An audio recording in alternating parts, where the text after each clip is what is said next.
Titu today আপনাদের channel, খবর, মতামত, বাস্তবতা। আমি বাংলাদেশ। আসসালামু আলাইকুম রহমতুল্লাহ। সম্মানিত দর্শক শ্রোতা যারা আমাকে শুনছেন এবং পরবর্তী শুনবেন, সবাইকে স্বাগতম। আজকে আমাদের এই চলতি অনুষ্ঠানে ভার্চুয়ালি আমাদের একজন ভাই উপস্থিত থাকবেন। আপনারা জানেন যে উনি আহ, আমেরিকান বিখ্যাত ইউটিউবার ইলিয়াস ভাই। তার ভার্চুয়ালি কিছু বক্তৃতা দিব, যে বিষয়গুলো তার কাছ থেকে আমরা শুনবো। ভাষা নিয়ে যে রাজনীতি হচ্ছে সেই বিষয় নিয়ে কথা বলবেন, এবং 51 বা 52 বা 71 কিভাবে গুলিয়ে ফেলছেন বিভিন্ন জনন, সেই জিনিসগুলো নিয়ে কথা বলবেন, এবং আমাদের বাংলাদেশের ভবিষ্যৎ নিয়ে উনি কিছু কথা বলবেন, এবং আমাদের দিক নির্দেশনামূলক কথা বলবেন। তার কথা আমরা শুনবো। জি, শুনুন তার কথা। ধন্যবাদ সবাইকে। ভাষা প্রেমী কিছু লোকজনকে দেখছি, বাংলা ভাষা প্রেমী, যারা বাংলা ছাড়া আর কোনো কিছু বুঝে না। বাংলার জন্য তারা জীবন দিয়ে দিতে যায়। প্রায় 30 লাখ মানুষ জীবন দিয়েছিল, 2 লাখ মা বোন এই ভাষার জন্য জীবন দিয়েছিল। ইতিহাসের বিকৃতি কাকে বলে? 30 লাখ মা বোনকে বাংলাদেশের এই পাকিস্তানি মিলিটারি রেপ করেছে। 30 লাখকে মেরেছে আর 2 লাখকে রেপ করেছে। এই যে এক গাঁজাখুরি, এই যে এক কথা বলে বাংলাদেশের সাথে পাকিস্তানের এই সম্পর্কটাকে জীবনে কোনোদিন যেন ঠিক না হইতে পারে। প্রতিটা ঘটনায় 16ই ডিসেম্বর, 26শে মার্চ, 21শে ফেব্রুয়ারি যখনই এগুলো আসে, নতুন করে ভাঙা ঢোল এগুলো বাজাইতে থাকে যে পাকিস্তান আমাদের এগুলো। আরে Pakistan military don't fuck you. Pakistani military খাচ্চর মাচ্চর এগুলোর করে না। পাকিস্তানের সুন্দরী মহিলা আছে। পাকিস্তানের মহিলাদেরকে আর 71-এর সময়ের অবস্থা তো আরো আমাদের জঘন্য ছিল। এগুলো দিয়ে আপনাদেরকে প্রতিদিন সেটার মধ্যে বাস ঢোকানো হচ্ছে, এই এক রাজনীতি দিয়া। এই যে এখন বলা হচ্ছে না, এই 21শে ফেব্রুয়ারিকে নিয়ে ধুচ্ছেও নাই দেশের যারা আপনারে বুঝায়, তারা চোদেও নাই তারে। কেমনে জানেন? বলি আপনারে, শুনলে অনেক কষ্ট লাগবে। আমার কথা আমি সুন্দর করে কথা বলতে পারি না, এটা আমার সমস্যা। কথা যেটা বলি ওটা মাথায় রেখেন।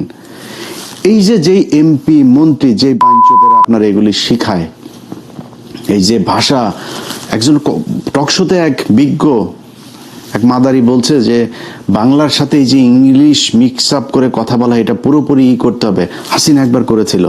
বিলবোর্ড, টেলিভিশনে নিউজ, তারপরে আদালতে, বিভিন্ন জায়গায় কোথাও ইংলিশ ব্যবহার, শুধু বাংলা থাকতে হবে। শুধু বাংলা কেন থাকতে হবে? আপনাকে সাউ মারার জন্য বাংলা থাকতে হবে। এর আগে ব্রিটিশরা যখন একবার ছিল, তখন এরকম আমাদের এখানকার কিছু আলেম টালেম ছিল, এরা করেছিল, ইংরেজি শিখলেই আপনি কাফের হয়ে যাবেন, এগুলো বলা হইতো। এগুলো বলে আমাদেরকে দমায় রাখা হয়েছে। আজকে যেই ব্যক্তিরা আপনাকে বুঝায় যে বাংলার সাথে সাথে ইংলিশ শিখতে পারবেন না, সেই রাজনীতিবিদ একজনের ছেলে মেয়ে 14 গোষ্ঠীর কেউ বাংলা মিডিয়ামে পড়াশোনাই করে না। সবাই ইংলিশ মিডিয়ামে পড়াশোনা করে, ইংলিশ ভার্সনে পড়াশোনা করে। হাই স্কুল শেষ হলে সোজা চলে যায় ইউকেতে, সোজা চলে যায় ইউএসএতে, কানাডাতে, অস্ট্রেলিয়াতে, ওয়েস্টার্ন কান্ট্রিতে। সেখানে গিয়ে তারা পড়াশোনা করে। আর আপনারে বোকাচোদা বানায় রাখার জন্য এখানে বুঝায় শুধু বাংলা শিখিবেন, ইংলিশ শিখা যাবে না। জিন্দাবাদ এটা পাকিস্তানি শব্দ, উর্দু শব্দ, ফার্সি শব্দ। আর ওনাদেরকে বলতে হবে জয় শ্রীরাম, জয় বাংলা। Fuck you. জয় বাংলা, জয় শ্রীরাম মারাইতে আসছে না এখানে। এটা বাংলাদেশ, 95% মুসলমানের দেশ এটা বাংলাদেশ। এই দেশে জিয়াউর রহমান এই বাঙালি থেকে বাংলাদেশি বানিয়ে দিয়ে গিয়েছিল। এই দেশে জিয়াউর রহমান এই জয় শ্রীরাম আর জয় বাংলার থেকে জিন্দাবাদ বানিয়ে দিয়ে গিয়েছিল। বাংলাদেশ জিন্দাবাদ। আমরা পাকিস্তান জিন্দাবাদ থেকে বেরিয়ে এসেছি, কিন্তু আমরা পাকিস্তানের সাথে, আমরা পাকিস্তানও মুসলমান, আমরাও মুসলমান। তাদের জিন্দাবাদ, আমাদেরও জিন্দাবাদ। দেশ আলাদা হইতে পারে না, আমার ধর্ম আলাদা হয়ে যায়নি। পাকিস্তানের মুসলমানরা আমাদেরকে কতটুকু মহব্বত করে, কতটুকু ভালোবাসে, ইউটিউবে যায়। বাংলাদেশের অনেক ব্লগার দেখলাম পাকিস্তানে গিয়েছে গেল 1 বছরে। তাদের ভিডিওগুলো দেখেন। পাকিস্তানের একটা মানুষ যখন শুনে আপনি বাংলাদেশ থেকে গিয়েছেন, জড়ায় ধরে, খাবারের বিল নেয় না, গাড়ির বিল নেয় না। ওইখানে যে পাঠাও, উবারের মতো আপনার রাইড শেয়ার মোটরসাইকেল আছে, মোটরসাইকেলে শুনছে যে সে বাংলাদেশ থেকে গিয়েছেন, ভাড়া নেয় নাই, দেখেন ইউটিউবে। আর সেই পাকিস্তানের মানুষের সাথে আমাদের দ্বন্দ্ব বাঁধিয়ে রাখা হয়েছে। আজকে বাংলাদেশে যদি ইন্ডিয়ার সাথে যুদ্ধ বাঁধে, সবার আগে এই পাকিস্তান আপনার পাশে এসে দাঁড়াবে। ভাই ভুলা যান পাকিস্তান কি করবে না করবে, পাকিস্তানের সাথে আমার কি সম্পর্ক, সব ভুলা যান, আমার দরকার নাই।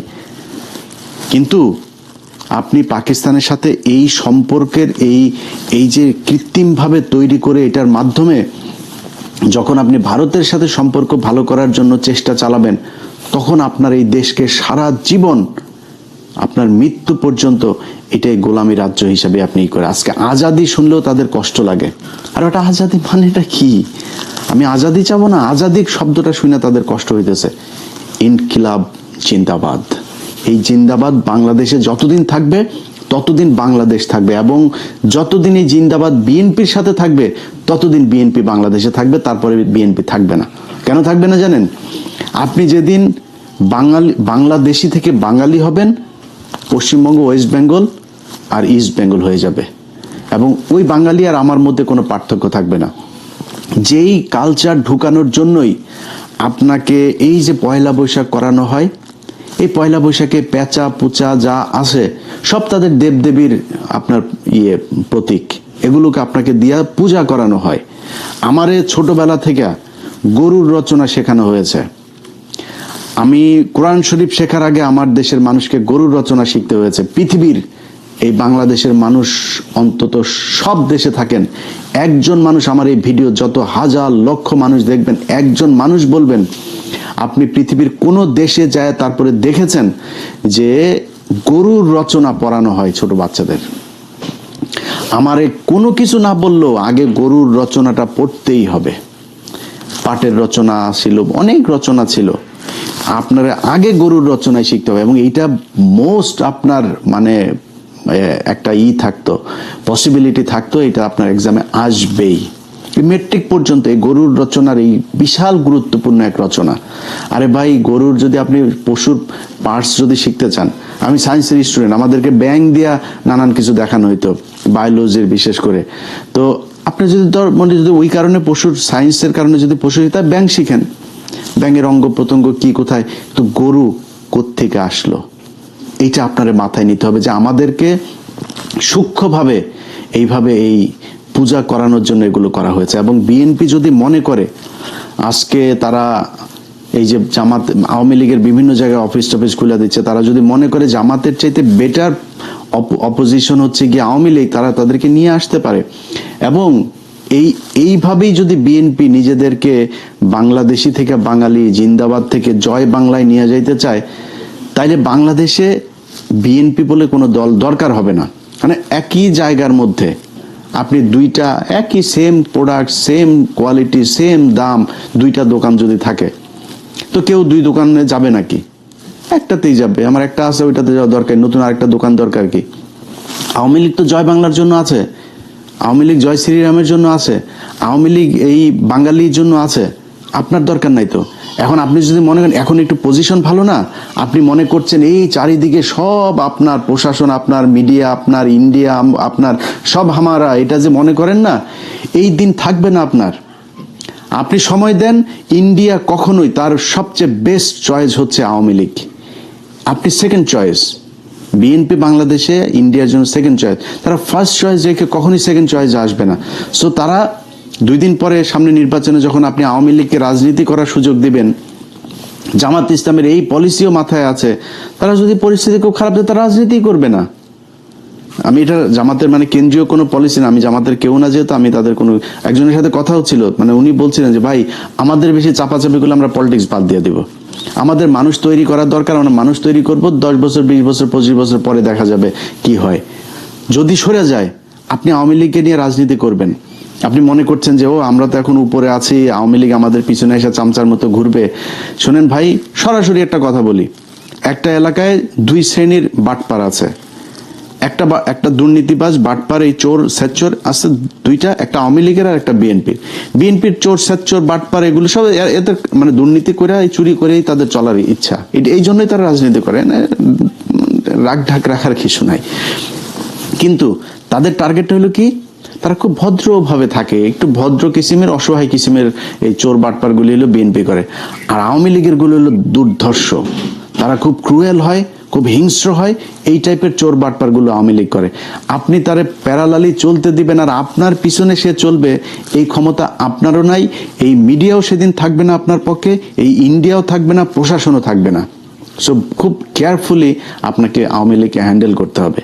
এখন এই কারণে বললাম যে যেদিন বিএনপি জিন্দাবাদ থেকে বের হয়ে যেতে চাবে, যেদিন বাঙালি হয়ে যেতে চাবে, সেদিন বাংলাদেশে বিএনপির আর দরকার হবে না। ওই দিন মানুষ আওয়ামী লীগই বেটার হবে, এবং আওয়ামী লীগ সেটা কেমনে করতে হয় এটা খুব ভালো করে জানে। পোড়ায়া জ্বালায়া কি করা লাগে সবকিছু জানে তারা। সো ভাই, যেই জন্য এত কিছু বললাম, যে এই যে ৭১-এর ভাষা আন্দোলন আর এই যে ৭১-এর মুক্তিযুদ্ধ আর ২১-এর ভাষা আন্দোলন, এগুলো আপনার মাথার মধ্যে এত মিথ্যা, এত ইতিহাস বিকৃত করে আপনাকে ঢুকানো হয়েছে। এটা ঢুকায় পাকিস্তানের সাথে বিরোধ তৈরি করা আর ভারতের সাথে বন্ধুত্ব তৈরি করে তারপর আপনাকে সাড়া মারার জন্য এগুলো করা হয়। অতএব এই যে এখন নতুন সরকার এসে হাফিজ ভাই একজন মুক্তিযোদ্ধা, হাফিজ ভাইয়ের কাছে অনুরোধ থাকবে, আমরা জানতে চাই যে কতজন মানুষ আসলে পাকিস্তান আমলে সেই যুদ্ধের সময় রেপ হয়েছিল, কতজন মারা গিয়েছিল, কতজন মুক্তিযোদ্ধা ছিল, কতজন রাজাকার ছিল, রাজাকার কারা ছিল, 14ই ডিসেম্বর কারা এই মানুষগুলোকে মেরেছে, বাংলাদেশ স্বাধীন হওয়ার পরে 30শে জানুয়ারি 1972 জহির রায়হানকে কারা গুম করেছিল, এগুলো আমরা জানতে চাই। এটা জানলে বুঝে যাবেন যে এই বাংলাদেশের সাথে পাকিস্তানের সাথে পূর্ব পাকিস্তান আর পশ্চিম পাকিস্তান দুইটার সাথে এই গ্যাঞ্জাম বাঁধানোর জন্য ভারত কি কি চাল চেলেছিল খুব ভালো করে।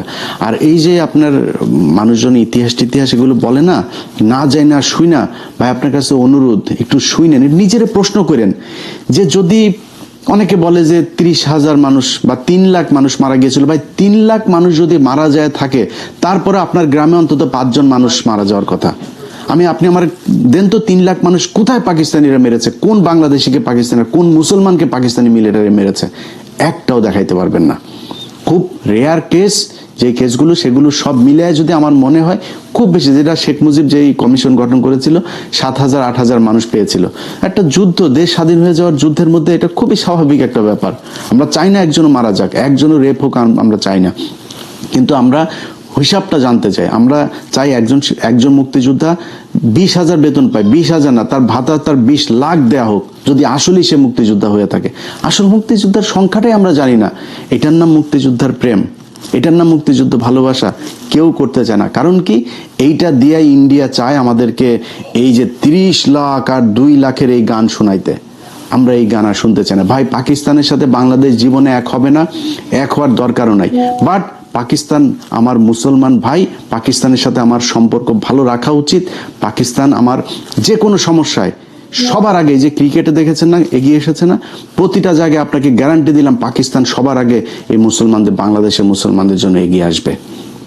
অতএব পাকিস্তানের সাথে আমার নিজের স্বার্থেই সম্পর্ক ভালো রাখতে হবে। পাকিস্তানের ভাই আমাদের দরকার না, আমার এমন কোনো ভাল নাই যে পাকিস্তান আমার কাছ থেকে নিবে। পাকিস্তানের নিউক্লিয়ার আছে, পাকিস্তানের অস্ত্র আছে, পাকিস্তান নিজে ফ্যান বানায়, মোটরসাইকেল বানায়, ইলেকট্রিক পণ্য বানায়, তার আন্তর্জাতিক মানের হসপিটাল সব আছে তার, সে আমার এখানে কেন আসবে?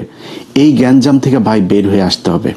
আসলে যদি এই পাম শুনতে না চান, পাম শুনে যদি চেতনা দেখান কোনো সমস্যা, চেতনা দেখায় না খায় মরবি, না চিকিৎসা পায় মরবি। যারা তোদের চেতনা দেয়, এই পলিটিশিয়ান কারোর ছেলে মেয়ের দেশেও থাকে না, দেশে পড়াশোনা করে না, ওরা দেশে চিকিৎসাও নেয় না, ওরা বাংলা মিডিয়ামেও পড়ে না। কোনো সরকার এই স্কুলে যায় বাংলাদেশের এই এমপি মন্ত্রী ছেলে মেয়েরা পড়াশোনা করেন, এরা সব বিদেশে পড়ে, ইংলিশ মিডিয়াম, ইংলিশ ভার্সন, এখানে পড়াশোনা করে।